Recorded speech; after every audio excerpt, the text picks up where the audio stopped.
नमस्कार। तो मैं हूं आपका होस्ट और दोस्त doctor Jay Kumar Pandey, supreme court of India से, और आप इस वक्त देख रहे हैं फोर्सी सुप्रीम लॉ पार्टनर्स का कानूनी चैनल। दोस्तों, 498 दहेज उत्पीड़न का मुकदमा फांस बन चुका है सुप्रीम कोर्ट की। ये कानून जिस इंटेंट से आया था, बिल्कुल उसका दुरुपयोग हुआ। अरनेस्ट कुमार का जजमेंट आने के बाद ऐसा लगा था कि शायद स्थितियां कुछ बदलेंगी, लेकिन बदलने की बजाय बदतर हो गई। आप किसी भी दिन हाई कोर्ट, सुप्रीम कोर्ट में बैठ जाइए, क्रिमिनल कोर्ट में, आपका पुर्जा अंग अंग, दिमाग के एक एक नसें ढीली हो जाए। जजेस अपने डायस से ओपनली बोलते हैं। कानून के इस तरह का दुरुपयोग हमने देखा नहीं।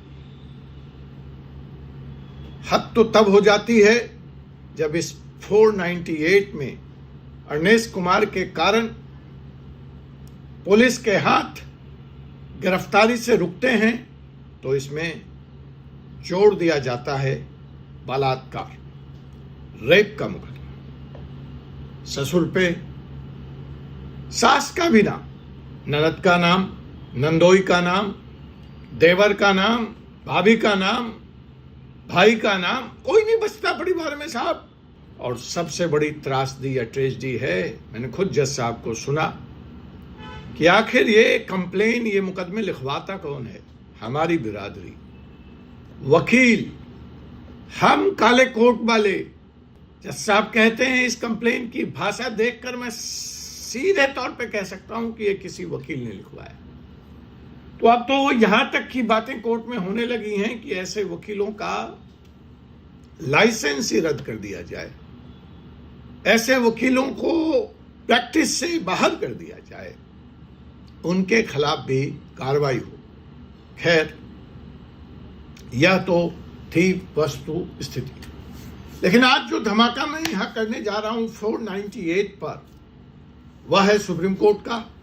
और सुप्रीम कोर्ट ने कह दिया है कि ये ब्लाइंड अरेस्ट 498A में अंधी गिरफ्तारी नहीं चलेगी।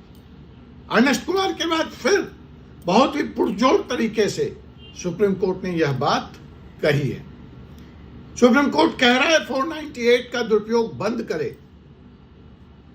बिना जांच अब गिरफ्तारी संभव नहीं होगी। सुप्रीम कोर्ट पूछ रहा है, ये कानून था महिला सुरक्षा के लिए या महिलाओं के हाथ में एक हथियार दे दिया गया हमला करने के? नमस्कार दोस्तों, आज के इस वीडियो में हम यही बात करेंगे। जो सुप्रीम कोर्ट ने यह ऐतिहासिक फैसला अरनेस्ट कुमार के बाद दिया है, जो हर इंसान को, चाहे वो हस्बैंड हो, फादर हो या एक इनोसेंट रिलेटिव, उनके लिए आशा की एक नई किरण, आशा की एक नई उम्मीद सामने आई है। Section 498 IPC, which was meant to protect women from cruelty and dowry harassment, has now been put under scanner officially, none other than by the Supreme Court. अब FIR दर्ज हो भी जाएगा अगर 498 में, तो कम से कम 2 महीने तक किसी की गिरफ्तारी नहीं होगी। यह गाइडलाइन आया है इलाहाबाद हाई कोर्ट से, जिस पर सुप्रीम कोर्ट ने मुहर लगा दी और अब इसको लागू कर दिया पूरे देश के लिए। तो इलाहाबाद हाई कोर्ट को इस बात पर सैल्यूट बनता है, इलाहाबाद के जजेस को सैल्यूट तो बनता है। एक लाइक आप इलाहाबाद हाई कोर्ट के जुडिशरी को दीजिए, इलाहाबाद के अधिवक्ताओं को दीजिए। अब सुप्रीम कोर्ट यह क्यों कह रहा है कि 2 महीने तक कोई गिरफ्तारी नहीं होगी? बिकॉज सुप्रीम कोर्ट ने कह दिया, no more blind arrest without a family welfare committee report. अब अगर FIR है तो फैमिली वेलफेयर कमेटी जांच करेगी, जांच करके रिपोर्ट देगी, उसके बाद ही गिरफ्तारी संभव होगी। तो 2 महीने का टाइम कम नहीं है। सुप्रीम कोर्ट कहता है कि what was the intent of this law when it was framed, और आज जमीनी हकीकत क्या है। 498 लाया गया था कि अबला है, नारी है, बेचारी है, उसको प्रोटेक्ट करने की। लेकिन ग्राउंड रियलिटी में क्या हो रहा था? बिना जांच के अरेस्ट, पूरे परिवार को जेल में, बुजुर्ग, मां बाप, बहनें, रिश्तेदार, कोई नहीं बचता था। कैरियर तबाह, शादी टूट गई, सुसाइड तक हो रहे थे। एक तरफ तो वास्तव में बेचारी अबला नारी सताई थी, लेकिन दूसरी तरफ वो निर्दोष परिवार भी था जो बिना गलती के सजा भुगत रहा था, जो इस कानून के दुरुपयोग का शिकार बन रहा था। तो इन सब बातों को दो तराजू पर रखकर सुप्रीम कोर्ट ने तौला, और जुलाई 25 इसी माह में सुप्रीम कोर्ट ने एक बोल्ड और फियरलेस डिसीजन दिया, जजमेंट दिया। क्या जजमेंट है? एक तो एफआईआर होगी तो उसके तुरंत बाद गिरफ्तारी नहीं, हर केस पहले फैमिली वेलफेयर कमेटी के पास जाएगा। कमेटी अपनी रिपोर्ट देगी 60 दिन के अंदर। तब तक पुलिस किसी को अरेस्ट नहीं कर सकती, चाहे कंप्लेनेंट चिल्लाए, मीडिया प्रेशर हो, मंत्री जी का फोन आए, संतरी जी का फोन आए, किसी का फोन आए, पॉलिटिशियंस का फोन आए, वकील साहब धरना दे दें अपने क्लाइंट के लिए, नहीं गिरफ्तार कर सकते। So this is just not a legal order, simple legal order, this is a judicial revolution. ये क्रांति है साहब। कोर्ट ने बोला बस बहुत हो गया, बहुत हो गया। Law should not be A weapon, a tool in the hands of angry. It should be a shield in the hands of the innocent. कितनी अच्छी बात बोली। Let me repeat, law should not be a revolver, a pistol in the hand of the angry person, but it should be bulletproof jacket. It should be a shield, it should be a helmet, it should be a safety kavach in the hand of the innocent. निर्दोष के लिए रक्षा कवच होना चाहिए। गुस्से में व्यक्ति, गुस्साए हुए व्यक्ति को हाथ में पिस्टल नहीं थमा दिया जाना चाहिए, और यह पिस्टल ही बन गया था साहब। फिर सुप्रीम कोर्ट यह भी कहता है जेंडर न्यूट्रलिटी। अरे अपराध अपराध है, इसमें मर्द और औरत में क्या विभेद करना।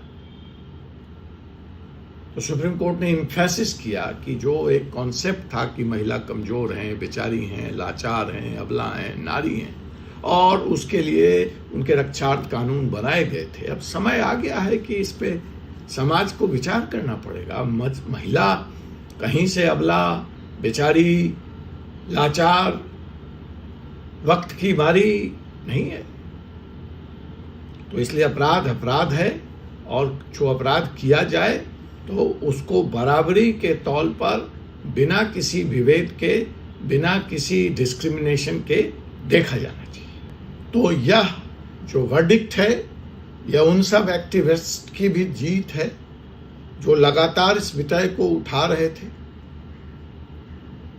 जो इसका विरोध कर रहे थे। और यह एक थप्पड़ है उन सभी लोगों के मुंह पे जो महिलाओं के नाम पर इस कानून का दुरुपयोग कर रहे थे। यह एक थप्पड़ है उन लोगों को जिन्होंने हर शादी को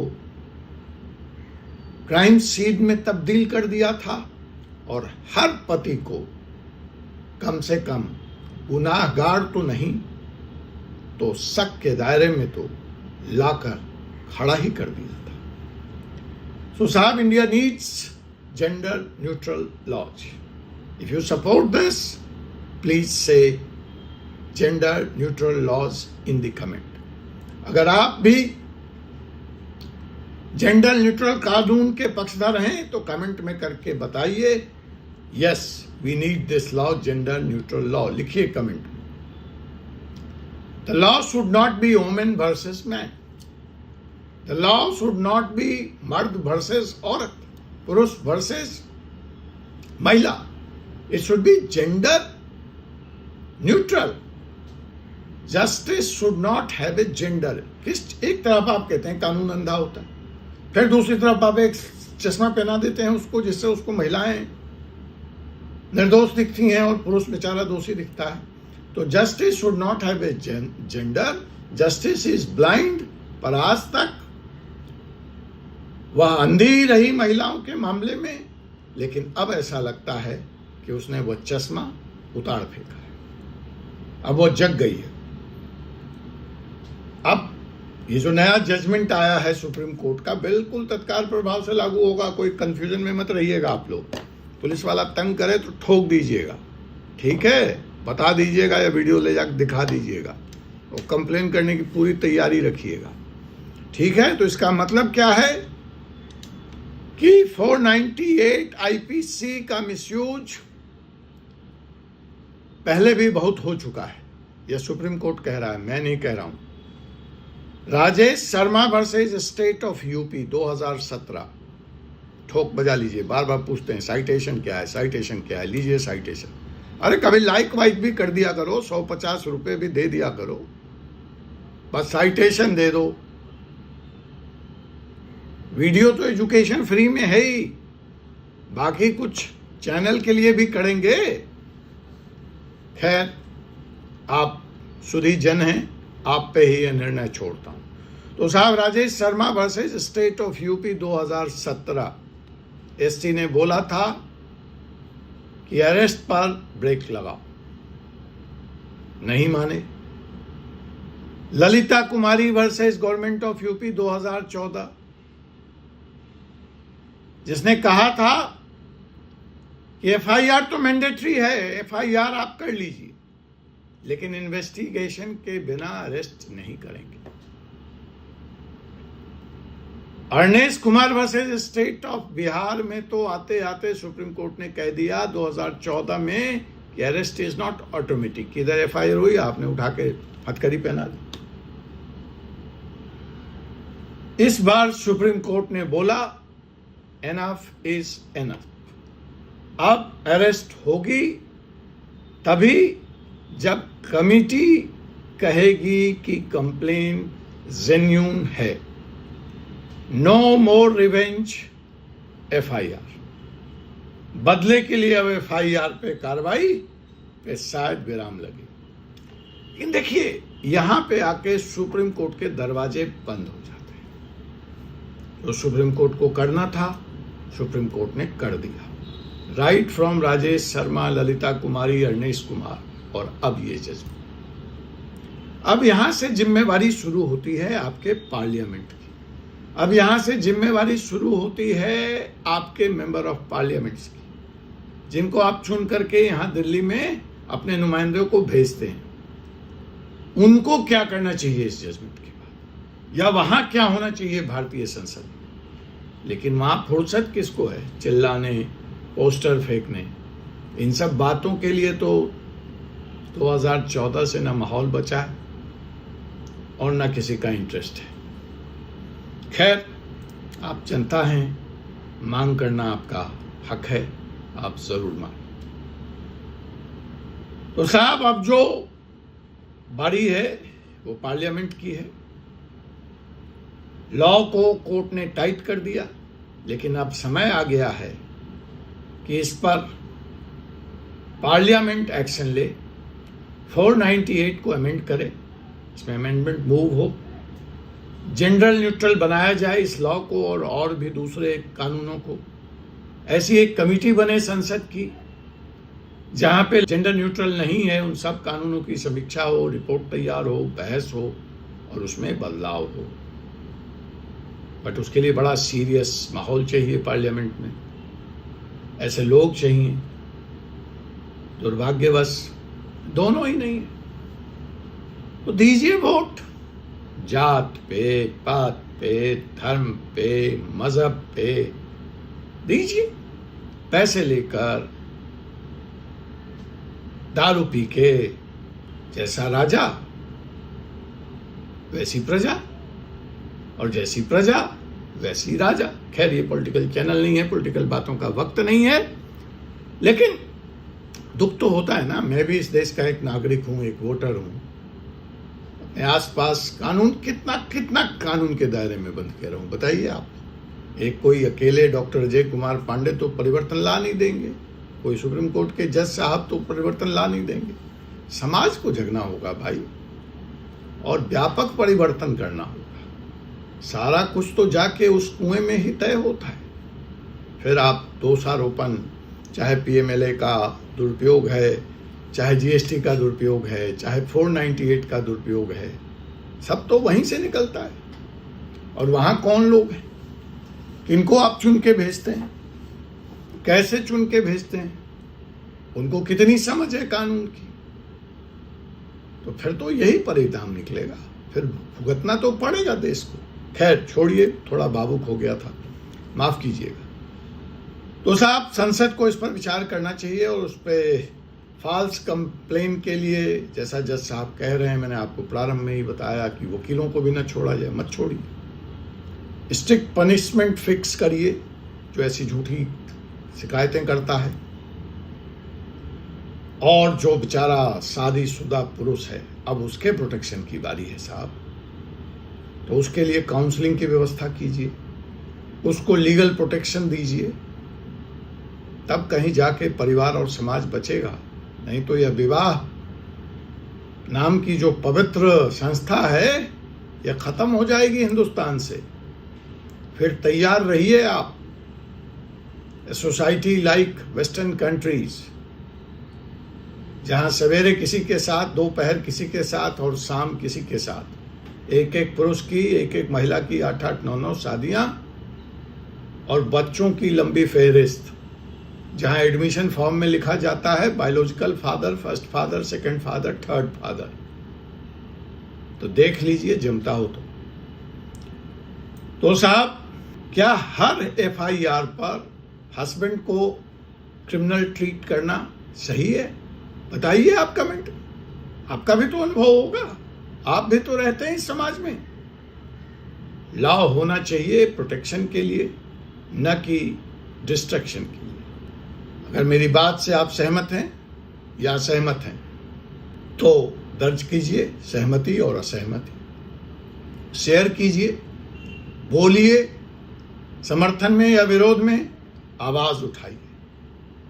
और अगर आप किसी ऐसे आदमी को जानते हैं जिसे 498 के गलत इस्तेमाल के कारण जेल जाना पड़ा है, तो कमेंट में उनका नाम लिखिए और ये वीडियो उन तक पहुंचाइए। अपनी आवाज़ में उनकी आवाज़ मिलाइए और उनके हक के लिए, उनके हकूक़ के लिए, उनके राइट के लिए खड़े होइए। यह फाइट सिर्फ एक जजमेंट की नहीं है, यह पूरे दिमागी सोच को बदलने का जंग है। It's time to change the mindset. Justice for man भी एक राइट है। It's time to talk about loudly and legally. पुरुषों को भी प्रोटेक्शन और पुरुषों के भी हक के कानून समय की मांग है, समय की जरूरत है। बोलिए खुलकर, जोरदार तरीके से। सब्सक्राइब करिए 4C सुप्रीम लॉ चैनल पर, जहां हम आपको रूबरू कराते हैं कानून की ऐसी ही तल्ख सच्चाइयों से। आपसे पुनः मुलाकात होगी एक ऐसे विषय के साथ अगले एपिसोड में। तब तक के लिए मुझे doctor Ajay Kumar Pandey, advocate, supreme court of India को अनुमति दीजिए। जय हिंद, जय भारत, जय संविधान।